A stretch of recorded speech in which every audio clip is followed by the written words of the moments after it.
Hello and welcome back to the channel. My name is Crashy, and today we're going to be covering kind of like my thoughts and my feelings on how to be a smart player, how to have a high IQ, and how to overall have a bit of a more passive play style rather than a W key mentality. So it's a little bit of a discussion, a little bit kind of informative or guide-like, but overall just going to be giving my thoughts and my perspectives on what I think is my particular play style, and kind of not just my play style, but how I also view the game. So first of all, it's kind of game sense, IQ over mechanics. Now, if you are a very skilled mechanical player, it does not hurt you at all, but again, a lot of this is coming from my perspective, and I'll give you guys, kind of a look into me as a competitor on Fortnite. I have some okay placements, I have done well in the past, but going into World Cup and pretty much anything that has been online, I haven't really done all that well. Honestly, my most recent best placement in any of the online tournaments was the most recent champion cash cup.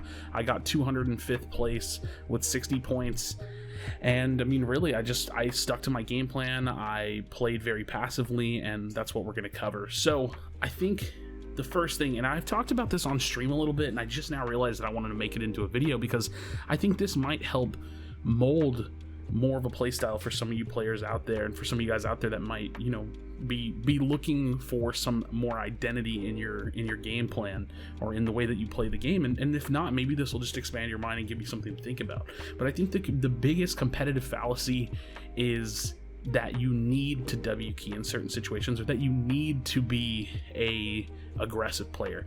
I don't think there's a lot of situations. I think it's more often than not the wrong decision to W key versus playing endgame, and that's in these cash cups, that's in these bot cups, the early stages, the semis, and not to say that you can't find success doing that, because if you look at the first couple of games in every single open part, or the very first stage of a tournament, there's always one or two teams that drop 20 plus kills, whether it's a solo, whether it's duos, trios, it doesn't matter, they always will do it. And I'm not saying that can't work, but I want to talk about the overall way that competitive is played and the overall game plan that a team or a player should have. So again, this conversation is a little bit about W key versus endgame, and kind of how you adapt your playstyle and your mentality. Now, one thing that I do want to cover with this is your mid-event mentality, and this is all talking about your mental state, how you handle the games that are behind you versus how many games you have ahead of you, and where you currently are in terms of points and placement and things of that nature. So mid-event mentality, and I put in quotation marks on my notes, we're down, we need to W key. And I say that in quotes because I hear people say that we're not doing so well, we don't have a lot of points, we need to W key, we need to make up the points. And I think this is kind of under that fallacy that I'm talking about, that W keying versus endgame mentality. And in my opinion, I think it's better to follow a game plan. I think that, at least for me, I have had more success starting with a full plan of the whole game, knowing exactly what I want to do, playing for endgame, and then letting the kills come to me. And if you guys have watched the stream, if you've seen me compete, you will hear me say that so often. Hey, listen, let's stick to our game plan, let's go for endgame, let's play the zone, let's play battle royale, and the kills will come to us. I say it all the time, and that's pretty much the premise of my game plan and how I have adapted a passive playstyle. Now, I think overall, playing smart leads to overall consistency, and for me, I find this to be true. I'm saying a lot of these subjective things and talking about my perspective, of course, because that's kind of what I do here on the channel, but I find this to be true for me because I feel like in nature, if you're playing a more passive playstyle, you're taking less 50-50 fights.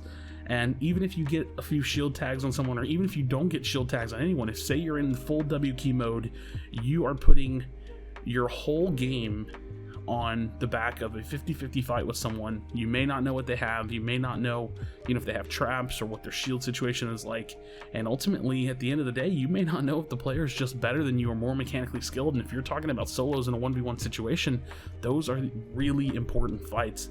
And again, I'm looking at the bigger picture. I'm not talking about one game here or having an aggressive playstyle or aggressive mentality in one game. I'm talking about the overall picture.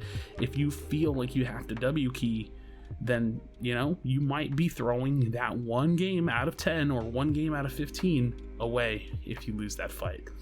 And ultimately, there are especially in some of these cash cups and even in some of the actual tournaments, the more serious tournaments, there are, in my mind, the best way I can explain it, free points to be had in placement. If you play very passive, if you play smart, if you're, playing for the zone, playing for the format in terms of points for placement, there are free points for you. And that first top 25 placement in solos, that's 3 kills. And for me personally, I think that it's way easier to get top 25 than it is to get 3 kills in game.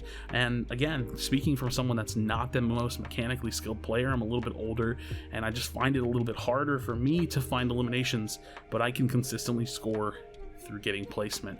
And I think if you guys will just look at some of the data at the the end of these tournaments, more points are coming from placement, and there are very few players that can actually do really well being consistently aggressive without having some kind of a game plan and at some point deciding to slow it down.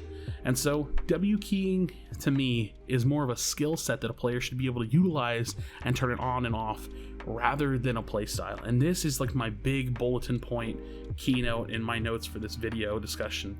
I want to say it again. Being able to W key should be more of a skill set that you can turn on and off rather than being your playstyle. I don't think there's a problem with wanting to be an aggressive player, but I think that's like almost a step right before being a W key player. And so just make sure that if you're going into these games, or if you are wanting to have a little bit more of a methodical type of playstyle, you keep that in the back of your mind, because there's not situations, I'm not telling you there aren't situations where I don't push people. I absolutely do. Sometimes I psycho, sometimes it gets me my kill that I'm looking for, sometimes not so much. So I wanted to kind of tie this all in to how I've adopted my personal playstyle, and I want to give you an overall feel for what my game plan is, because I tell you I have a game plan, and this is something I've been doing in esports for a long time, whether it be MOBAs or FPS or Fortnite now.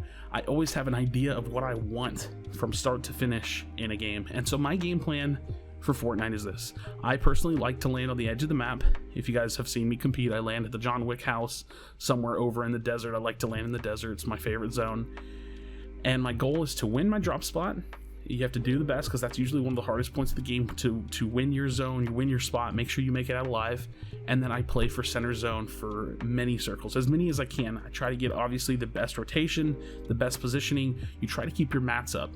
This is part of my play style. I will avoid as many fights as absolutely possible, as much as I can, getting toward that top 25. And as soon as I secure that first placement, that's whenever I feel a little bit more loosened up.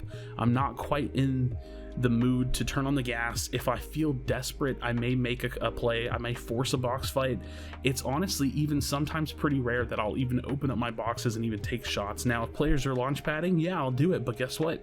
You always leave yourself susceptible to, getting sniped or getting tagged up, and it just depends on what your shield situation and your current health is, as well as your materials. If you sit in a box, if you're actually sitting in a box while everybody else is rotating, all you're doing is leaving stress away from you. If you're causing too much attention, people are going to shoot at you, you're going to burn through mats. So it's also about resource consumption and kind of like min-maxing your ability to be passive.